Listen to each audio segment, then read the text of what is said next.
Here's another example for us to take a look at. This says a ball has an initial velocity of 5 meters per second. If there is no friction, what is the highest it could roll?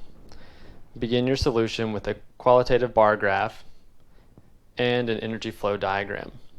So we're going to start off with our LOL charts again. Initial energy,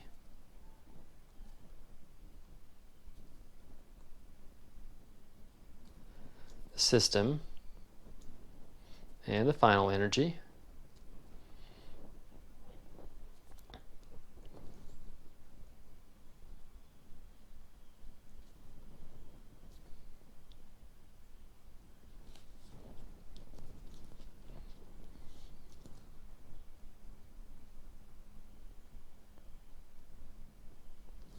Our system for this one is going to include that ball for sure. It could also include the ramp. This says there's no friction or anything, so we don't have to worry too much about that, but we'll go ahead and include the ramp just to get in the habit of including that if there were some friction that changed into thermal energy in a different problem. We'll go ahead and list our energy storage forms. Kinetic, gravitational potential, elastic potential is US.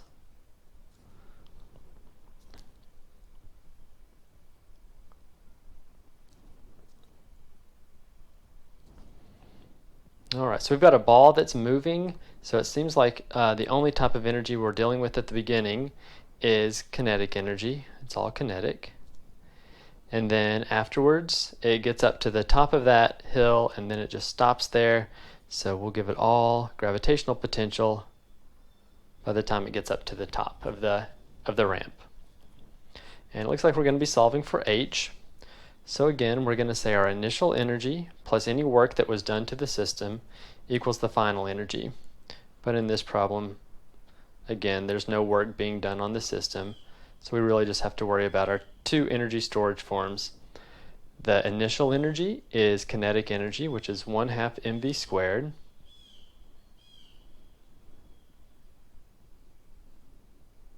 And that's equal to the final energy, which is in the form of gravitational potential energy, mg delta y.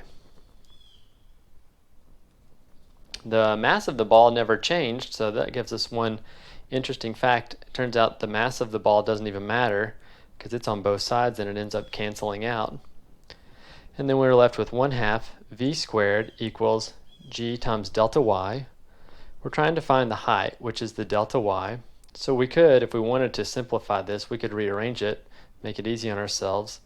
Delta y equals 1/2 v squared divided by g, which is 9.8. I'm going to have to erase and move back up to the top just to make some space for myself. I'll do the rest of the work here in the middle part, since I wasn't using that anyway for this one. So now I can solve for the height. The delta y is 1/2 times 5 meters per second. I'll square that.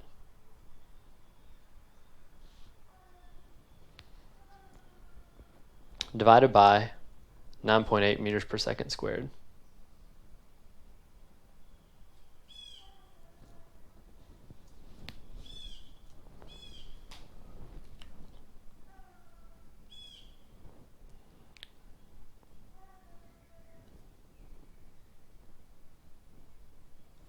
All right, solving for delta y, we get 1.3 meters.